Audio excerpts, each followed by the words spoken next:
Good morning, dear students. Hope you are doing well. Today we are here with our English topic, that is Supplementary 5, The Happy Prince, Part 3. We have discussed a lot in Part 1 and 2, and in last part, in Part 2, we have gone through that कि कैसे Happy Prince अपना सब कुछ everything gives to the needy people with the help of Swallow. Swallow becomes his messenger. First of all, he gives his Ruby from the sword to the seamstress so that she can able to look after his son after getting Ruby and able to run his house properly. And then after the next day or the next night, he again requested Swallow to stay so that Prince can able to help a young man who is trying to complete a play, right, for a director who was writing for it, but he becomes so much cold and faint out of hunger that he unable to do that, and he don't have any firewood. So he requested to give him, he don't have any other ruby, so he requested that the Swallow should pick a sapphire from his one eye and give him. Swallow was not ready first of all, but then after, as he command, Swallow have to do that. Then after, on the next day, he again requested to Swallow to be for one night so that he can able to help a match girl जिसकी match sticks या match box पूरा gutter में गिर चुका है and it was all spoiled and if she won't take any money at her home, then उसके father would beat her, right? उसके father उसे बहुत मारेंगे and that's why she was crying. So he asked to Swallow that you pluck another sapphire and give her so that she can take some money to her house and उसके father उसे ना मारे. So lastly we have seen, अब in this part we'll continue with that कि क्या वो Swallow जो है वो अनदर शफार उसकी आंख से निकाल के देता है या नहीं, because if Swallow pluck the another sapphire from the prince's eye, then what happens? The prince become blind and he cannot able to see anything then. So let's start it. Swallow, swallow, little swallow, said the prince, do as I command. तो जैसे ही Prince ने कहा कि भाई दूसरा एक मेरा जो शफायर है वो भी निकाल दो मेरी आंख से और वो जाके उस मैच गर्ल को दे दो, तो स्वालो वॉज नॉट रेडी कि अगर मैं ये करूंगा तो तुम अंधे हो जाओगे, you become blind and you can not able to see them. तो प्रिंस कमांड करता है कि do as I command. So he plucked out the prince's other eye and darted down with it. So finally, क्योंकि Prince ने command किया और उसकी command को, बीइंग अ प्रिंस, वो एक प्रिंस है, उसकी कमांड को कोई ठुकरा नहीं सकता. सो वो मान जाता है और वो उसकी आंख से वो शफायर प्लक्ड कर देता है and darted down with it, and उसके साथ वो क्या कर लेता है, फटाफट से उस गर्ल के पास, डार्टेड यानी वेरी फास्टली रन अवे, ठीक है, वहां से लेकर वो फटाफट उस गर्ल के पास पहुंचता है. He swooped past the match girl and slipped the jewel into the palm of her hand. वो फटाफट से वहां पहुंचा मैच गर्ल के पास से और उसके पाम में उसने उस शेफायर को स्लिप्ड कर दिया, यानी अपने बिग से उसे स्लिप्ड किया और वो जो शेफायर था सीधा जाके उस मैच गर्ल के पाम में यानी हाथ में गिरा. What a lovely bit of glass, cried the little girl, and she ran home laughing. तो वो ग्लास को देखे उसने कहा कि ये कितना खूबसूरत ग्लास है, और फिर फटाफट से वो हंसते हंसते घर पहुंची. Then the swallow came back to the prince. You are blind now, he said, so I will stay with you always. फिर स्वेलो वापस आता है प्रिंस के पास और वहां आके बोलता है कि अब तुम ब्लाइंड हो चुके हो, अब तुम अंधे हो चुके हो, इसलिए अब मुझे इजिप्ट नहीं जाना, अब मैं तुम्हारे पास हमेशा रहूंगा. No, little swallow, said the poor prince, you must go away to Egypt. तो प्रिंस को भी गिल्ट फील हो रहा है कि उसकी वजह से वो यहाँ रह रहा है, तो उसने कहा नहीं स्वेलो, तुम वापस जाओगे इजिप्ट पे. No, I will stay with you always, said the swallow, and she slapped at the prince's feet. वो प्रिंस की कोई बात नहीं सुनता, वो कमांड करे उसके पहले ही वो बोल देता है कि अब मैं यहीं रहूंगा, और वो प्रिंस के फीट के पास सो जाता है. All the next day he sat on the prince's shoulder and told him stories of what he had seen in strange lands. पूरे दिन, पहले तो वो घूमता रहता था पूरे दिन और रात को प्रिंस के पास आता था और ये कहने के लिए कि अब मैं जा रहा हूँ इजिप्ट, बट अब क्योंकि वो प्रिंस ब्लाइंड हो चुका है, now he can not able to see his own city, that's why ये अपना टाउन नहीं देख सकता, इसलिए वो हमेशा रोज उसके शोल्डर पर जाके बैठ जाता है और वो बहुत सारी स्टोरीज बताता है कि उसके स्ट्रेंज लैंड्स में या टाउन में क्या क्या हुआ. Dear little swallow, said the prince, you tell me of marvelous things, but more marvelous than anything is the suffering of man and women. तो प्रिंस कहता है कि तुम मुझे रोज बहुत अच्छी अच्छी चीजें या बहुत सारी बातें बताते हो, पर उसमें से सबसे ज्यादा जो मुझे परेशान करता है वो है लोगों का सफरिंग, यानी लोग जो दुख दर्द में पड़े हुए हैं, जो स्ट्रगल कर रहे हैं, वो मुझे बहुत सताता है. There is no mystery so great as misery. Fly over my city, little swallow, and tell me what you see there. फिर वो बोलता है there is no mystery so great as misery. बोले कि यहाँ इसमें कोई mystery नहीं है ऐसी चीजों में, so great as misery. Let me tell you what is misery. You have always heard this word misery, right? तो ये है क्या mystery, यानी कि हम कहते हैं ना कि इसमें कोई जादू नहीं है या इसको कोई बदल नहीं सकता, चमत्कार नहीं है ये. So great as misery, a state or a feeling of great physical or mental distress or discomfort. Right कि ये जो there is no mystery so great as misery, यानी ये जो दुख दर्द है या ये जो मिस्ट्री है उससे बड़ा कोई नहीं है, और उससे वो जो भी फेस करता है वो और कोई फील भी नहीं कर सकता. राइट तो इसकी कोई मिस्ट्री नहीं होती. फिर वो बोलता है कि एक काम करो स्वैलो, तुम मेरी सिटी में पूरा घूमो और फिर मुझे आके बताओ कि सिटी में क्या क्या हो रहा है. So the swallow flew over the great city. वो उसके कहने पर पूरी great city पर घूमा and saw the rich making merry in their beautiful houses while the beggars were sitting at the gates. और उसने देखा कि जो rich people है वो तो अपने houses में बहुत खुश है, बहुत मजे कर रहे हैं, और वहीं उनके ही gates पर बहुत सारे beggars बैठे हुए हैं. He flew into dark lanes and saw the white faces of starving children looking out listlessly at the black streets. फिर वो एक डार्क लेन्स से गुजरा, राइट, और उस लेन्स में उसने क्या देखा कि कुछ ऐसे वाइट फेसेस वाले कुछ बच्चे हैं जो भूख से मर रहे हैं, राइट, उस ब्लैक स्ट्रीट्स पर. Under the archway of a bridge, two little boys were lying in each other's arms to try and keep themselves warm. और फिर एक ब्रिज के नीचे से जब आर्क का बना हुआ यानी हाफ सर्कल जैसा एक आर्क का यू शेप्ड जैसा एक ब्रिज के नीचे से जब वो निकला तो उसने देखा कि दो लड़के पड़े हुए हैं एक दूसरे के आर्म्स में और एक दूसरे को ठंड से बचाने की कोशिश कर रहे हैं. How hungry we are, they said. और वो बच्चे ये कह रहे हैं कि हम कितने भूखे हैं. You must not lie here, shouted the watchman. But watchman ने चिल्ला के उसे कहा कि तुम यहाँ नहीं सो सकते.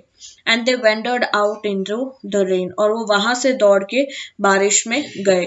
वो उस आर्क वे के ब्रिज में इसलिए पड़े हुए थे कि वहां बारिश का पानी नहीं आ रहा था.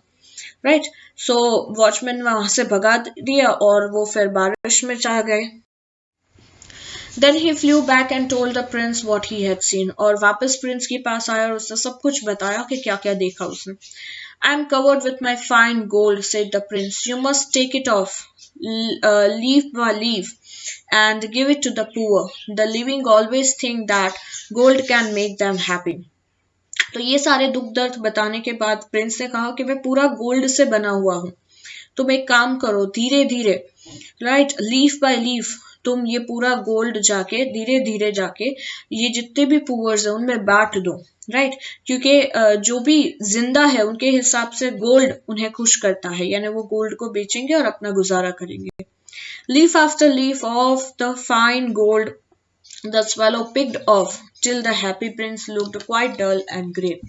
धीरे धीरे यानी लीफ आफ्टर लीफ थोड़ा थोड़ा गोल्ड उसने निकालना शुरू किया, राइट, उसकी बॉडी से वो पूरा गोल्ड उसने ये बांटना शुरू कर दिया. और तब तक उसने वो लीफ आफ्टर लीफ वो गोल्ड बांटा जब तक वो प्रिंस पूरा डल और ग्रे ना हो जाए.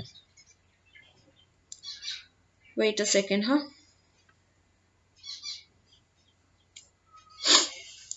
Leaf after leaf of a fine gold he brought to the poor. धीरे धीरे, लीफ आफ्टर लीफ, थोड़ा थोड़ा गोल्ड जाके, राइट, वो पुअर्स में बांटने लगा. And the children's faces grew rosier and they laughed and play in the street. और ये गोल्ड देखकर बच्चे भी बहुत खुश हो गए और वो उस स्ट्रीट पर नाचते गा रहे थे. We have bread now, they cried. और चिल्ला रहे थे कि अब हमारे पास खाने को कुछ होगा. Then the snow came, and after the snow came the frost. पहले स्नो हुआ यानी बर्फ गिरने लगी और उसके बाद फ्रॉस्ट होने लगा. The streets looked as if they were made of silver. और पूरे स्ट्रीट्स पर सिर्फ बर्फ ही बर्फ से वो पूरी स्ट्रीट ढक गई थी. ऐसा लग रहा था कि वो पूरा स्ट्रीट बर्फ से ये सिल्वर से बनाया हुआ है. Everybody went about in force. सब खुद की बॉडी को ढक रहे हैं, सब स्वेटर्स या जो भी गर्म कपड़े पहन रहे हैं, फर्स पहन रहे हैं. And the little boys wore scarlet caps and skated on the ice. और कुछ little boys ऐसे भी हैं जो scarlet caps पहनकर आइस में स्केट कर रहे हैं. The poor little swallow grew colder and colder. अब swallow की हालत बहुत बिगड़ रही है, वो और ठंड ही ठंड में मर रहा है. But he would not leave the prince. But उसने डिसाइड किया है कि कुछ भी हो जाए मैं प्रिंस को नहीं छोड़ूंगा. He loved him too well. क्योंकि वो बहुत ही उससे अटैच्ड हो चुका है. He picked up crumbs outside the baker's door when the baker was not looking. उसने baker's के पास डोर के पास कुछ ब्रेड्स के क्रम्स पड़े हुए थे, कुछ टुकड़े पड़े हुए थे, वो उसने उठाए जब वो बेकर नहीं देख रहा था. And try to keep himself warm by flapping his wings. और खुद को वो वार्म करने की कोशिश कर रहा था अपने विंग्स को फ्लैप करके.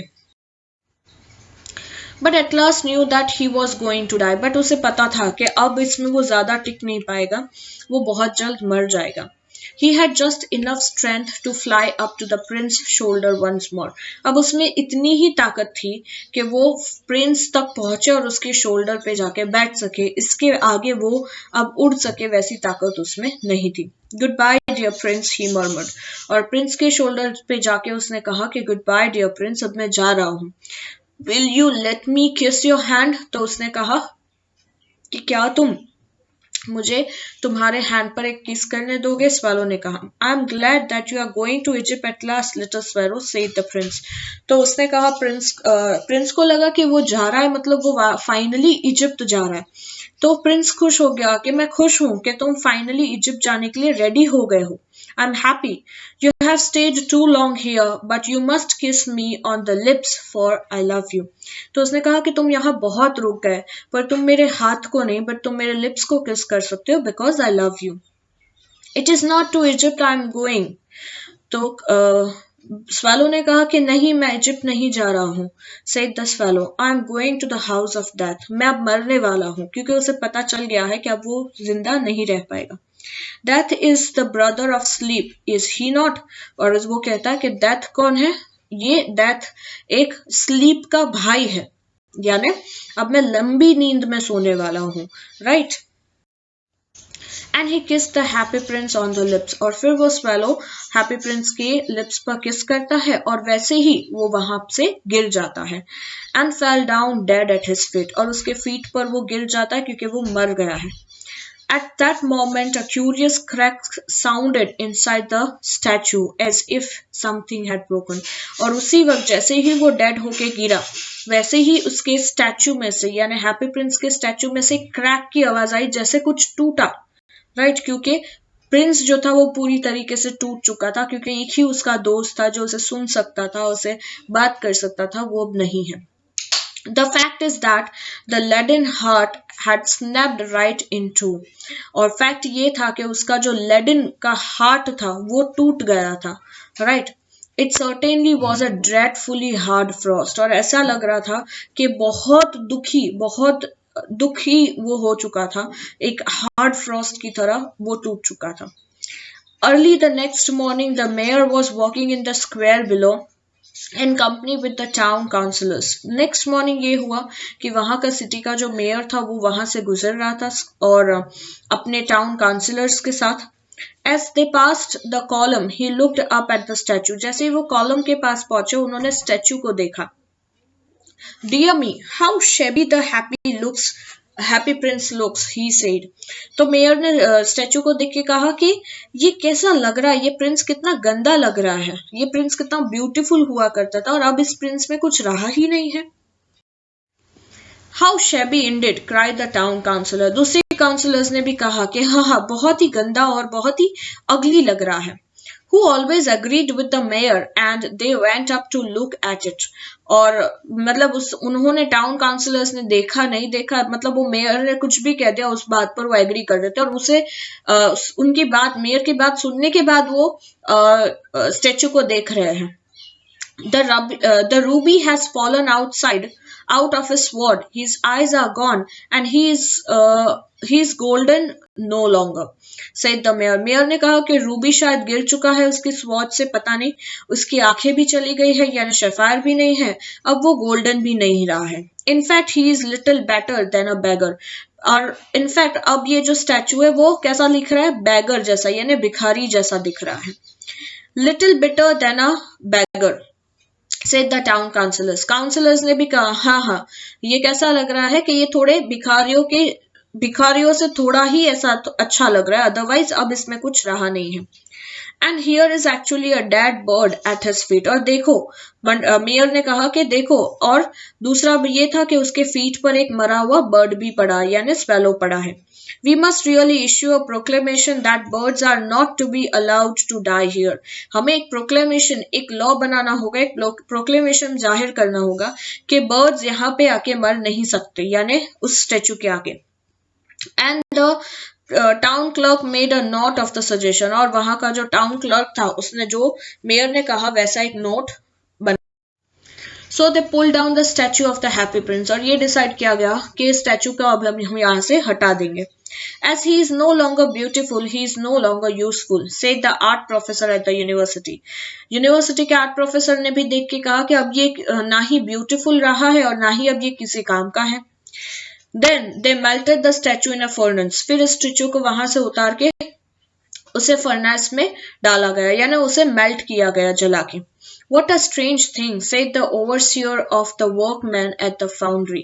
वहां के फाउंड्री में यानी जो उसे मेल्ट कर रहे थे उन्होंने कहा कि ये कितना स्ट्रेंज है, राइट कि ये एक वक्त में गोल्ड से बड़ा हुआ था, जड़ा हुआ था, और रूबीज थी, शेफायर थे इतना, और आज इसकी हालत कैसी हो गई है.